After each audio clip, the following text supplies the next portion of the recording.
Shalom semuanya, apa kabar hari ini? Ibu harap semuanya baik-baik saja ya. Baiklah, kita bertemu kembali, kita akan belajar pendidikan agama Kristen. Sebelum memulai pelajaran hari ini, kita bersatu di dalam doa.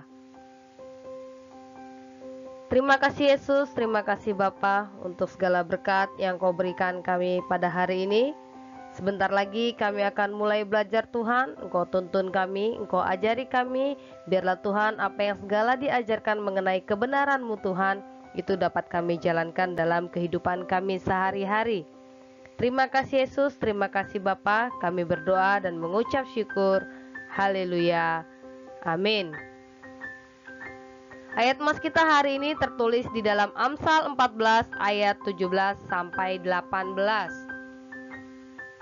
Ketika aku kanak-kanak, aku berkata-kata seperti kanak-kanak. Aku merasa seperti kanak-kanak. Aku berpikir seperti kanak-kanak. Sekarang sesudah aku menjadi dewasa, aku meninggalkan sifat kanak-kanak itu. Tujuan pembelajaran kita hari ini yang pertama adalah menerima karunia Allah dalam pertumbuhan sebagai pribadi yang dewasa. Kedua, mensyukuri pertumbuhan secara intelektual. Ketiga, menerima pertumbuhan sosial yang diberikan Allah. Yang keempat, mengakui pimpinan Allah dalam pertumbuhan emosi. Yang kelima, menerima pembentukan Allah dalam pertumbuhan moral. Dan yang keenam, membangun pertumbuhan spiritual yang benar. Apakah anak-anak ibu masih ingat materi minggu lalu? Materi kita minggu lalu adalah aspek pertumbuhan menjadi dewasa. Jadi, materi minggu lalu dan hari ini itu sama, tentang aspek pertumbuhan menjadi dewasa, di mana kita minggu lalu masih mempelajari aspek intelektual. Hari ini kita akan mempelajari 4 aspek lagi. Aspek pertumbuhan menjadi dewasa yang kedua adalah aspek sosial. Dewasa dalam aspek sosial berarti mampu bersosialisasi dengan baik dan benar, serta mampu menempatkan dirinya dengan setiap orang. Hubungan yang baik ditandai dengan terbangunnya komunikasi dua arah, sikap saling menghargai, menerima dan mengakui. Tidak hanya itu, tetapi juga dapat menempatkan diri dalam situasi apapun dan menyesuaikan diri dengan lingkungan tempat ia berada. Dalam hubungan sosial diperlukan sikap peduli dan saling mendahulukan kepentingan orang lain. Manusia juga sebagai makhluk sosial membutuhkan sikap adaptif, artinya kemampuan menyesuaikan diri dengan lingkungan sekitarnya tanpa mengubah identitasnya. Selanjutnya, manusia sebagai makhluk sosial tidak dapat hidup tanpa sesamanya. Orang dewasa dalam aspek sosial juga akan menjaga kelestarian hubungan dengan orang-orang di sekitarnya dengan cara saling memahami adanya perbedaan, saling menerima kekurangan, dan menghargai kelebihan orang lain. Emosi adalah gejala perasaan disertai perubahan atau perilaku fisik. Itu selanjutnya ada mengenai aspek emosi. Jadi pertama aspek intelektual, yang kedua aspek sosial, dan yang ketiga aspek emosi. Emosi adalah gejala perasaan disertai perubahan atau perilaku fisik seperti marah, senang, sedih, ceria, dan sebagainya. Emosi adalah kekuatan yang dapat merusak. Jadi emosi itu bisa merusak dan kekuatan yang dapat membangun. Jadi bisa merusak dan membangun atau destruktif, konstruktif. membangun dan merusak diri sendiri dan orang lain, tergantung kemana kita mengarahkannya. Aspek emosi ada ciri-cirinya. Beberapa ciri aspek emosional dalam diri pribadi dewasa antara lain yang pertama, mendahulukan logika daripada emosi, tidak egois, mengontrol emosi dengan baik dan penyelesaian masalah, memikirkan masa depan yang lebih baik, menerima hal buruk, kekecewaan atau tekanan dengan tenang. Lalu ada lagi manfaat ketajaman emosional. Jadi di sini ada beberapa manfaat ketajaman emosional. Yang pertama adalah dapat menolong orang lain agar mampu mengendalikan emosi dan mencari tahu pemicunya. Menolong orang lain untuk mengelola dan mengelola emosi itu sendiri. Menolong orang lain untuk menyalurkan emosinya dengan cara yang lebih produktif dan bermanfaat. Menolong orang lain untuk mengenali dan memahami emosi orang lain. Terkadang remaja lebih lekas emosi, lebih lekas marah, tersinggung, atau yang kamu kenal dengan istilah sensian, baper. Hal ini terjadi jika ia harus menerima keadaan yang tidak sesuai dengan keinginan hatinya. Tidak hanya dalam hal marah, banyak remaja dengan berani menggebu-gebu menyatakan cintanya. Sudah ketika dia jatuh cinta, lalu ketika sedang ada masalah, mereka menggebu-gebu lagi kembali marah. Bahkan mereka saling membenci. Jadi ada manfaat ketajaman emosi itu. Dia memakai kemampuan untuk apa? Mengendalikan emosi. Dia memakai kemampuan logikanya. Jangan memakai kemampuan perasaan atau baperan. Jadi orang yang sudah memiliki ketajaman emosional, dia itu tidak egois. Dia mampu menolong orang lain dalam mengelola emosinya. Begitu juga dengan kisah Tuhan Yesus Kristus, di mana dia adalah manusia 100%. Yesus pernah marah? Ya, dia pernah marah. Dia pernah marah ketika ia mendapati bait Allah seperti pasar, dikotori orang-orang yang menyalahgunakan fungsinya dan menjadikan tempat mencari laba. Tuhan Yesus marah dan mengusir semua orang yang berjualan. Itu di Matius 21 ayat 12 sampai 17. Lalu Tuhan Yesus juga pernah bersedih ketika ia mendengar Lazarus telah mati. Itu di Lukas 16 ayat 19 sampai 31. Ia juga pernah menghibur Marta dan Maria. Ia menunjukkan emosinya tetapi tidak jatuh ke dalam dosa amarah. Begitu juga dengan kita adalah anak-anak Tuhan. Kita bisa emosi, tetapi jangan sampai kita jatuh ke dalam dosa. Kita harus memiliki integritas. Apa itu integritas? Yaitu keselarasan antara perkataan, sikap, pikiran, dan perbuatan. Jadi bukan hanya melalui perkataan saja, kita sudah tahu, melalui pikiran saja, tetapi kita juga harus menunjukkan dalam perbuatan kita. Lalu selanjutnya yang keempat ada aspek moral. Moral berasal dari kata mores yang artinya tata cara kehidupan, adat istiadat, atau kebiasaan. Moral berhubungan dengan kaidah dan pranata yang mengatur perilaku individu dalam hubungan sosial dengan orang lain dan sebagai standar baik buruknya perilaku seseorang. Di sini ada menurut Kohlberg. Moral tidak hanya soal perasaan atau nilai, tetapi adanya hubungan erat dengan tingkat pemahaman seseorang.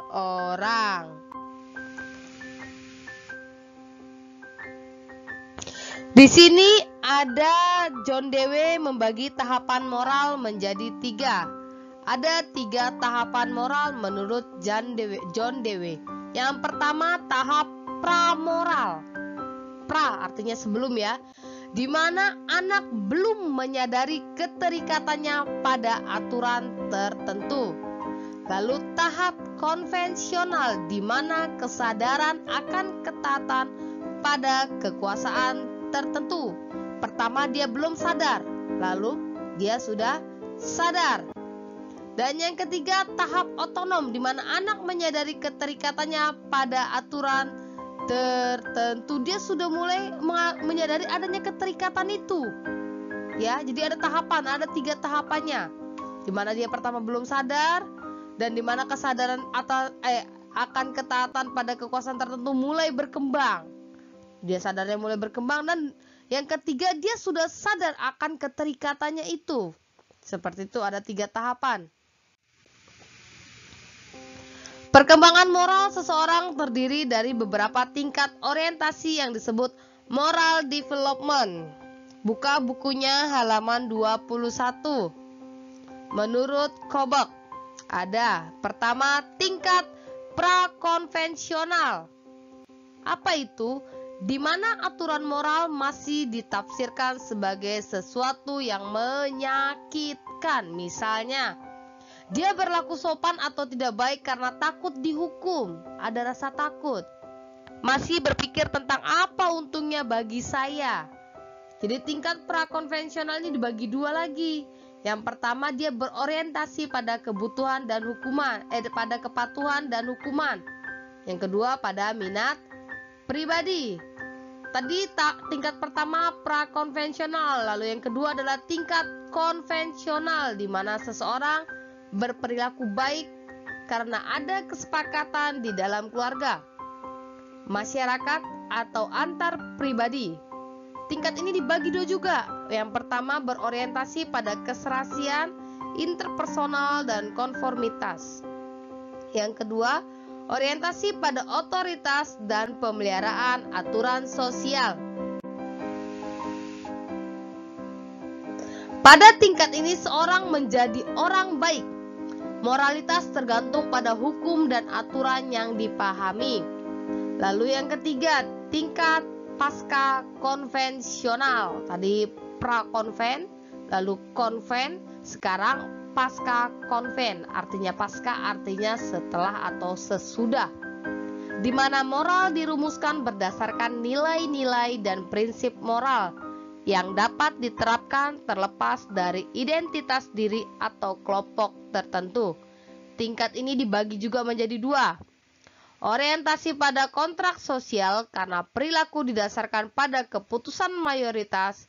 Lalu yang kedua, orientasi etika universal, perilaku didasarkan pada asas keadilan dan kebenaran, tetapi menjunjung tinggi keadilan dan kebenaran, tidak peduli apakah masyarakat setuju atau tidak. Jadi semua ada 6 tingkat ya. Dari 3 tingkat itu dibagi lagi menjadi 2, semua jumlahnya ada 6. Tahukah kalian kisah mengenai hukum Taurat? Di mana kisah mengenai hukum Taurat, 10 hukum Taurat itu memakai aspek moral. Allah memberikan 10 hukum kepada bangsa Israel agar menjadi standar hidup mereka. 10 hukum menanamkan kekudusan yang mencerminkan kualitas moral umat Allah. Inilah yang membedakan umat Israel dengan bangsa-bangsa lain. Allah berkenan atas kualitas moral seperti itu. Saat para ahli Taurat dan kaum Farisi membawa seorang perempuan yang kedapatan berzina, Tuhan Yesus menunjukkan keteladanan justru dengan tidak langsung menghukum perempuan tersebut. Jadi di sini ada mengenai kisah perempuan berzina pada waktu itu. Mengapa para ahli Taurat dan hukum Farisi hanya membawa perempuan itu tanpa laki-laki yang berzina dengannya? Tuhan Yesus meminta barang siapa yang tidak berdosa melempari perempuan itu, tetapi satu persatu pergi meninggalkan mereka. Tuhan Yesus berkata, "Aku pun tidak menghukum engkau. Pergilah dan jangan berbuat dosa lagi mulai sekarang." Jadi di situ ada aspek moralnya, di mana Tuhan tidak menunjukkan tentang cara menghakimi. Kita tidak bisa menghakimi, hanya Allah yang boleh menghakimi. Makanya Yesus mengatakan, siapa yang tidak berdosa, bolehlah engkau melemparkan perempuan itu terlebih dahulu. Karena pada waktu itu hukum perempuan berzina adalah dilempar dengan batu. Yang terakhir adalah aspek spiritual. Seseorang yang telah bertumbuh secara spiritual akan lebih pandai dan lebih tenang dalam menghadapi berbagai kesulitan, sebab segala sesuatu diserahkan kepada Tuhan. Dalam pertumbuhan spiritual, seseorang perlu mengalami pertumbuhan iman dan hidup takut akan Tuhan. Ingat, dalam pertumbuhan spiritual, seseorang perlu mengalami dua hal, yaitu pertumbuhan iman dan hidup takut akan Tuhan. Kita akan bahas mengenai pertumbuhan iman terlebih dahulu. Bertumbuh dalam iman atau Ibrani 11 ayat 1 yang dikatakan iman adalah dasar dari segala sesuatu yang kita harapkan dan bukti dari segala sesuatu yang tidak kita lihat. Di sini ada beberapa hal yang penting tentang iman. Yang pertama, iman adalah anugerah Tuhan. Iman dianugerahkan oleh Tuhan ke dalam hati manusia. Pertumbuhannya sangat tergantung pada hubungan pribadi seseorang dengan Tuhan. Jadi iman berasal dari Tuhan yang timbul karena mendengarkan firman Tuhan. Yang kedua, iman tidak pernah selesai. Iman terus mengalami proses pertumbuhan seumur hidup kita. Semua peristiwa dalam hidup ini sesungguhnya untuk menumbuhkan dan memelihara iman kepada Tuhan. Jadi iman memang tidak pernah selesai sebab berproses seumur hidup.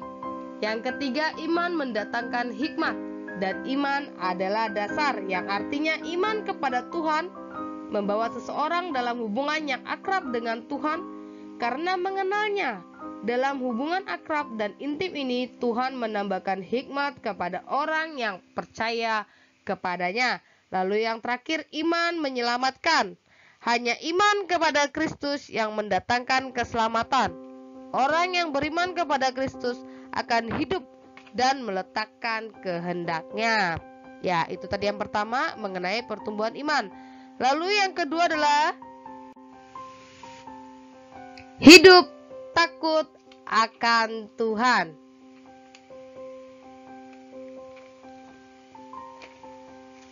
Pernahkah kamu merasa takut terhadap seseorang?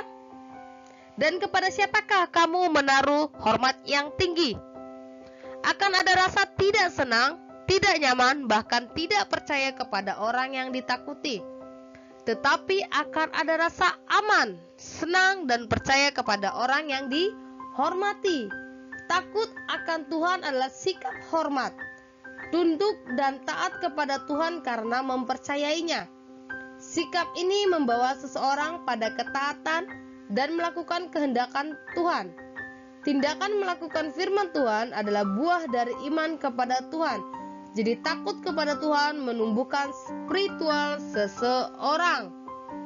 Pribadi yang tumbuh dewasa dalam aspek spiritual tidak hanya mengenal Tuhan secara intelektual, tetapi juga mengekspresikannya dalam hidup sehari-hari. Sebab iman tanpa perbuatan adalah mati, dan perbuatan yang dilakukan tanpa iman kepada Tuhan adalah sia-sia. Itu tertulis dalam Yakobus 2 ayat 20 sampai 22.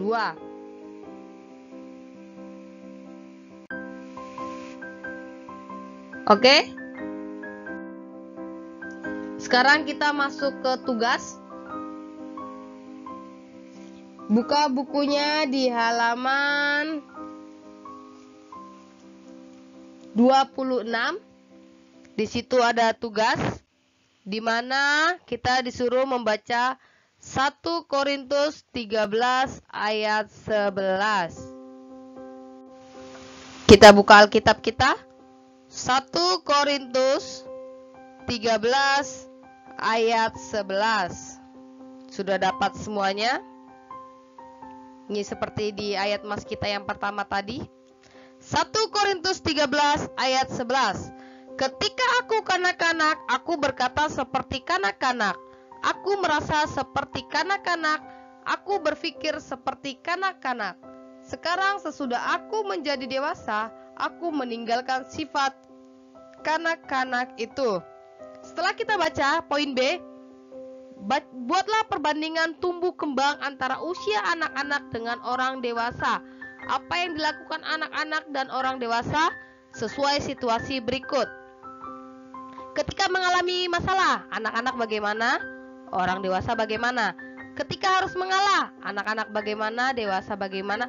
Begitu seterusnya sampai habis. Ketika diperlakukan tidak adil, yang dipikirkan saat berhadapan dengan orang jahat, ketika telah melakukan kesalahan. Jadi kita buat dua perbandingan, anak-anak bagaimana, dewasa bagaimana. Poin C, apa yang dapat diteladani dari seorang anak-anak? Apa yang bisa kita teladani dari seorang anak-anak? Poin D, apa yang seharusnya dilakukan orang dewasa pada saat menghadapi situasi tersebut? Situasi apa? Situasi pada saat ini. Pada saat poin B, apa yang seharusnya dilakukan orang dewasa pada saat menghadapi situasi tersebut? Poin E, bagaimana dengan dirimu? Itu langsung posisikan ke dirimu sendiri. Bagaimana secara sejujurnya? Bagaimana dengan dirimu tentang poin B? Apa reaksi kamu harusnya? Bukan harusnya, sebenarnya. Kalau kamu marahnya benar, marah-marah, ya marah-marah, kayak gitu. Jadi apa yang bagaimana dengan dirimu? Itu poin E, kejujuran. Poin F, temukan ajaran Alkitab dalam 1 Korintus 13 ayat 11, Timotius 4 ayat 12, Yakobus 5 ayat 12. Jadi kalian baca dulu, lalu kalian temukan apa ajarannya, kalian tulis satu-satu. Yang Korintus apa, Timotius apa, Yakobus apa. G, apa yang harus kamu lakukan sebagai remaja Kristen yang bertumbuh dewasa? Jadi apa yang harus kamu lakukan sebenarnya? Kamu tulis di poin G. H, kesimpulan. Jadi materi hari ini kalian tulis, kalian rangkum. Pertama itu tentang 4 aspek yang selanjutnya. Sudah kalian rangkum di catatan kalian, baru kalian tulis di buku latihan tentang tugas ini. Nanti dikumpul kasih ke ibu. Jadi ada 2 tugas. Pertama merangkum, yang kedua mengerjakan tugas atau soal. Sekian dari pelajaran hari ini. Kita bersatu di dalam doa. Terima kasih Yesus, terima kasih Bapa, kami telah selesai belajar Tuhan. Biarlah Tuhan kami memiliki 5 aspek dalam pertumbuhan kami Tuhan, sehingga kami Tuhan bisa menjadi contoh, terang, dan garam di sekitar kami. Terima kasih Yesus, kami telah selesai belajar. Di dalam nama Yesus Kristus kami berdoa dan mengucap syukur. Haleluya, amin. Oke anak-anak, sekian dari pelajaran hari ini. Sampai jumpa minggu depan. Shalom.